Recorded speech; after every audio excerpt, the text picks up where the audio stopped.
Misha, thank you for joining me. You've had first-hand experience of some of those cybercrime organisations you've just been talking about. Could you give me a sense of what's their purpose, what's their objectives, what are they out there actually trying to achieve? Well, it's a very interesting question because people involved in cybercrime on the whole are very different from people involved in traditional organised crime. So if you're involved in traditional organised crime, the mafia, you need to be able to wield or threaten violence. If you don't do that, you're just basically not in the game. And cybercrime, in a sense, is revolutionary because you don't need to be violent. And what that means is it attracts a very different type of person to it than those who are attracted to traditional organized crime. And this is one of the biggest challenges that we face today in cyber is that when you are dealing with people who are attacking you or seeking out your vulnerabilities, you actually aren't sure what their motivation is. Are you dealing with criminals? Are you dealing with a North Korean state-sponsored attack? Are you dealing with hacktivists who have a particular beef against your company? Or are you just dealing with a 15-year-old kid, in his bedroom? But most of the attacks you now know you're dealing with highly organized cell-like structures who have targeted a company for a particular reason. They will identify employees who have a particular weakness, a vulnerability, a personal vulnerability, and they will go after them. So those groups now tend to be very, very targeted at what they do, and they are very successful. There are two parts to cybersecurity. One part is protecting yourself. The other part is reacting in the correct way if you've suffered a breach. And you can be fairly confident that at some point most companies, most corporations, most institutions will suffer a breach. With everything that you've said, it really feels as though actually in the business world, in government, we're just one step behind the hackers, that they're always ahead of us.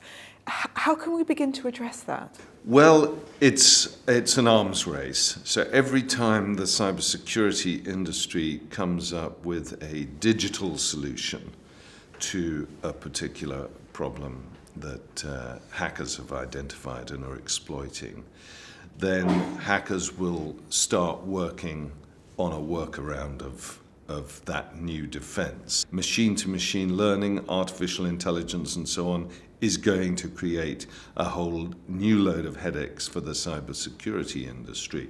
The cybersecurity industry itself works really, really hard on providing digital technical solutions to prevent the threats out there from breaching your systems.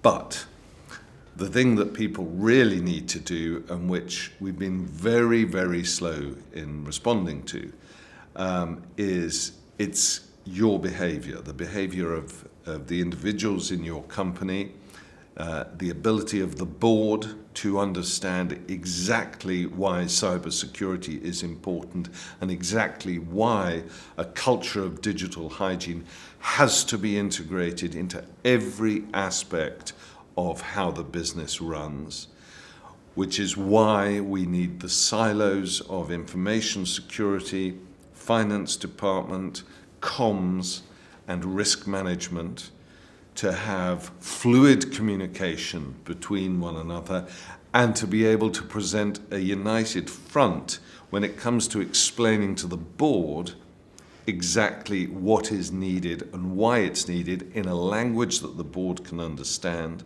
and in a language that can then easily be communicated down the vertical channels of the company. And this has been, to my mind, and it's an issue of communication and how you explain things to people, the greatest failing of the cybersecurity industry over the past 15 years. And it is astonishing to see how many companies are still risking their entire existence by not integrating a culture of digital hygiene into their work. So do you think boards just fundamentally don't understand the naked risk? Fundamentally, that's right. They don't understand the risk. This is not just about tech, it's about human behaviour. Misha, thank you very much. You're welcome.